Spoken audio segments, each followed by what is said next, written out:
আসসালামু আলাইকুম। অজিয়াস মম কিচেনে আরও একটি নতুন পর্বে আপনাদের সবাইকে স্বাগতম।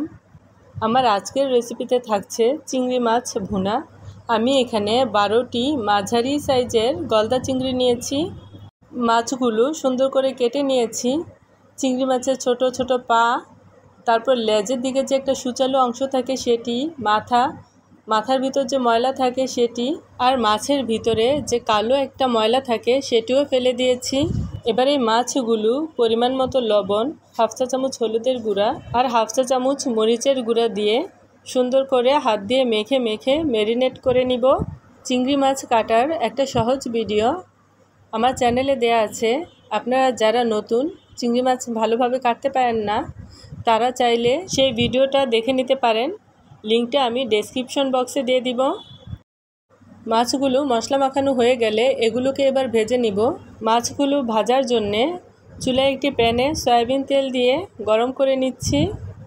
চিংড়ি মাছ ভুনাটা আজকে আমি সয়াবিন তেল দিয়ে করব, তো আপনার চাইলে কিন্তু এটা সরিষার তেল দিয়েও করতে পারেন। তেলটা গরম হলে চিংড়ি মাছগুলো দিয়ে মাছগুলো ভেজে নিব। তো আমরা কিন্তু চিংড়ি মাছ খুব বেশি ভাজবো না, মোটামুটি 30 সেকেন্ডের মতো উল্টিয়ে পাল্টিয়ে ভেজে নিলেই হবে। চিংড়ি মাছ যদি বেশিক্ষণ ভাজা হয় তাহলে কিন্তু মাছের ভিতরে যে জুসিনেসটা থাকে তা নষ্ট হয়ে যাবে, আর মাছের মধ্যে একটা রাবারি ভাব চলে আসবে, যার কারণে মাছটা খেতে ভালো লাগবে না। মোটামুটি উল্টিয়ে পাল্টিয়ে 30 সেকেন্ডে ভেজে নিয়ে মাছগুলো তুলে নিব। দুবারে আমি সবগুলো মাছ ভেজে নিয়েছি। যারা নতুন রাঁধুনি তারা কিন্তু এই রেসিপিটা দেখে চিংড়ি মাছ ভুনাটা করতে পারেন। দেখবেন পরিবারের সবাই খুবই পছন্দ করবে। তাছাড়া চিংড়ি মাছ একটি খুবই মজার মাছ। চিংড়ি মাছটা যেভাবেই ভুনা করি না কেন আমার পরিবারের সবাই খুবই পছন্দ করে। মাছগুলো তুলে নেওয়ার পর ওই একই তেলে দিয়ে দিচ্ছে 1 কাপের মতো পেঁয়াজ কুচি। এবার এই পেঁয়াজ কুচিটা তেলের মধ্যে ভেজে নিব। পেঁয়াজটা কিন্তু খুব বেশি সময় ভাজা লাগবে না, মোটামুটি পেঁয়াজটা নরম হয়ে যাবে, আর পেঁয়াজের যে কাঁচা গন্ধ সেটি দূর হয়ে গেলেই চলবে। এরপর যে আমার পেঁয়াজটা ভেজে নেওয়া হয়ে গেছে, এবার এখানে 1 চা চামচ আদা বাটা আর 1 চা চামচ রসুন বাটা দিয়ে পেঁয়াজের সাথে ভেজে নিব যতক্ষণ না পর্যন্ত আদা রসুনের কাঁচা গন্ধটা দূর হয়ে যায়। আদা রসুনের কাঁচা গন্ধটা দূর হয়ে যাওয়ার পর এখানে একটি বড় সাইজের টমেটো আমি ছোট ছোট করে কেটে দিয়ে দিচ্ছি। এবার টমেটোটাও পেঁয়াজের সাথে ভেজে নিব। টমেটোটা একটু নরম হওয়া পর্যন্ত পেঁয়াজের সাথে ভেজে নিব। এ পর্যায়ে টমেটোটা বেশ নরম হয়ে গেছে। এবার এখানে দিয়ে দিচ্ছি স্বাদ অনুযায়ী লবণ, 1 চা চামচ ভর্তি করে মরিচের গুঁড়া আর হাফ চা চামচ হলুদের গুঁড়া। এবার এই শুকনো মশলাগুলো পেঁয়াজের সাথে নেড়ে চেড়ে একটু কষিয়ে নিব। এবার সামান্য একটু পানি দিয়ে মশলাটা আরও ভালো করে একটু কষিয়ে নিব। চিংড়ি মাছ দেওয়ার পর আমরা কিন্তু আর বেশিক্ষণ রান্না করব না, তাই মশলাটা আগে থেকেই খুব ভালো করে কষিয়ে নিতে হবে। আর মশলাটা যত ভালো কষানো হবে এই রেসিপিটা খেতে কিন্তু ততই মজা হবে। এবার একটি ঢাকনা দিয়ে ঢেকে মশলাটা মিডিয়াম আঁচে 3 থেকে 4 মিনিটের মতো কষিয়ে নিব। ঢাকনা দিয়ে এভাবে ঢেকে মশলাটা কষিয়ে নিলে পেঁয়াজগুলো খুব সুন্দর করে গলে যাবে আর মশলাটাও খুব সুন্দর করে কষানো হবে।